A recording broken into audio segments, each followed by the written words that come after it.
Is it necessary to make notes during your residency? Does it really help? And if yes, how to make clear, informative, concise notes? Let's find out.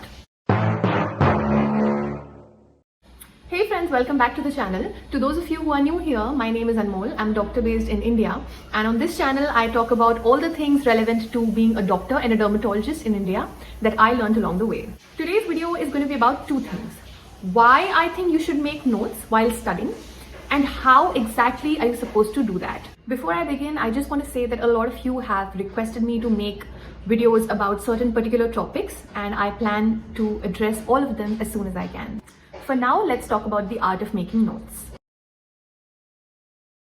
So everybody has a different and a unique study process, I get that, and not everyone is a fan of making notes. But I personally feel that getting into the habit of trying to make notes while you're studying can be extremely rewarding in the long run. Firstly, it keeps you more engaged while studying, so your concentration is better, you're more focused. Just reading and underlining can be passive, but making notes is an active process. Secondly, it helps you remember things better.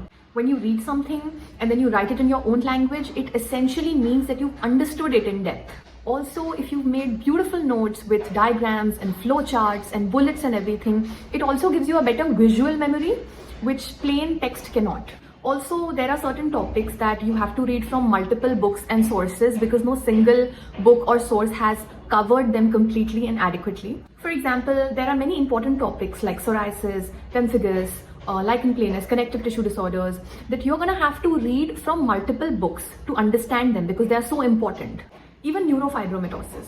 So notes are a good way to compile all of that information and keep it in one place so that it's very easy for you to revise them in the end. Coming to the final and the most important benefit of making notes: easy revision. When it comes to acing academics in the medical field, the key is revision. The more you revise, the better you remember. Same applies to dermatology. So as you study topics, it is important that you create an easy tool that will help you revise everything in the end easily, which is your notes. Textbooks can be vast and difficult to revise from. So when you're making notes, you essentially extract all the important points from, say, a 10-page chapter and convert it into 4 to 5 pages of clear, concise, consolidated information written in your own words. That will help you revise better and retain better in the long run. So while studying, if you've made notes along the way, you're less likely to panic and get overwhelmed by the vastness of the syllabus in the end. You will be much more relaxed and confident of your preparation. So unless you absolutely despise making notes for some reason, at least try this method before you dismiss it. In the end, of course, do whatever you feel works best for you. Everyone has their own method. But in my opinion, try to make notes as far as possible. Having said that, the only downside of making notes is that it's a time-taking process. So it's not ideal for when you don't have enough time to prepare. If you're in the final year of your residency and you haven't studied much in the past 2 years and you feel like you don't have enough time, in that case, you can skip making notes and just go for reading the textbook and highlighting for revision. Now let's get to the fun part: how to make notes during your dermatology residency. I'm going to tell you my process of making notes, which worked well for me. The ideal time to start doing this is from the first year itself, but it's never too late. Step 1. Pick one topic each day and first read that topic from the foreign author textbook of your choice, which is either Bologna, Fitzpatrick or Brooks, whatever you prefer. I read from Bologna. So sit with your foreign author textbook, sit with your notebook and your multicolor pens and start reading. And make notes as you read. Step 2. For most topics or diseases that you will be reading, these are a few basic headings that you're going to incorporate in your notes. History, epidemiology, which includes age, gender, geographic factors of the disease. Then etiology. In the etiology, you have whether it's genetic, environmental factors, infectious factors, whatever.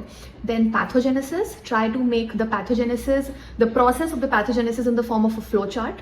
Then clinical features. In clinical features, always make sure that you note down these things, which is the peak age of onset, the primary and secondary lesions, the characteristic lesions. For example, in case of psoriasis, you have that mcqs scaling, which is characteristic.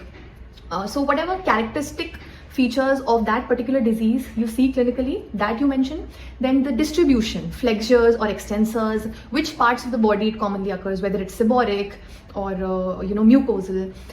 So after that, you mention the palmoplantar, genital, mucosal or nail involvement, followed by the clinical variants. Then talking about complications, diagnosis. In diagnosis, you have histopathology and other modalities of diagnosis.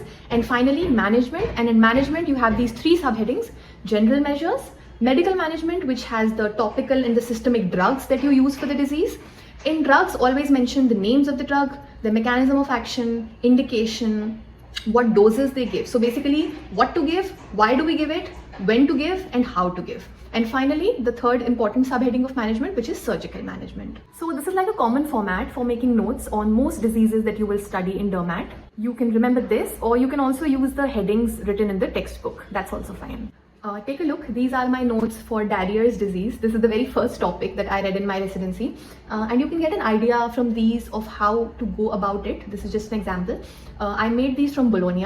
All my notes I made from Bologna. That's the foreign author textbook that I read. I would recommend that the first time you're reading a topic, read it from a foreign author book, which is Bologna, Fitzpatrick or Brooks, which will help you understand the topic better. Subsequently, read it from IADVL. Step 3. After you've made these notes from your foreign author textbook, you can either read that topic then and there from IADVL textbook, the 5th edition, the newer edition, and add whatever new points you find related to the disease there and then in your notes itself. Or you can leave some space in the notes so that whenever you get a chance to read that topic from IADVL, you can add whatever additional information, important information you get to your notes. What I did was I read IADVL in my final year. So the first 2 years of my residency, I used to make notes from Bologna. Then finally, when I got a chance to read from IADVL, I used to sit with my notes open on the table, and whatever new points I used to find in IADVL that were not already written in my notes, I used to add that in my notes. But I think a better approach would be to read the IADVL, the latest 5th edition, from your foreign author textbook, Bologna or something, from the first year itself, as in read both together. Whatever topic you read first from Bologna, then you read from IADVL and compile it there and then so that it's solid, it's done. Step 4. Always leave 2 to 3 pages at the end of your topic or your disease to add new information. Whenever you have these academic sessions and lectures in the department, whatever new information you get, you keep adding to your notes. Whenever you have a lecture in the department or some faculty is teaching something, always make sure that you carry your notes with yourself to add information. This is how you can prepare well so that you have all the information together in one place so that you can revise easily when the exams come near the end. So that's all. That's how you can go about making notes efficiently. It's easy. I hope this method helps you as much as it helped me. Don't leave just yet because I have a surprise for you. So some of you had requested me if I could share my own notes with you, the ones that I made during residency. So this is something that I've been working on and it's almost ready now. So in my next video, which will be sometime next week or the week later, I will be sharing my own notes, the PDF formats. I've made PDFs of the notes, which I will be sharing with you guys. I'm really excited for that. So stay tuned. If you're interested, you can also connect with me on Instagram or email me if you want these notes. So stay tuned. I will be sharing them here on the channel itself. If you like the video, please do hit the like button below, subscribe for more, and share it with others who might need it.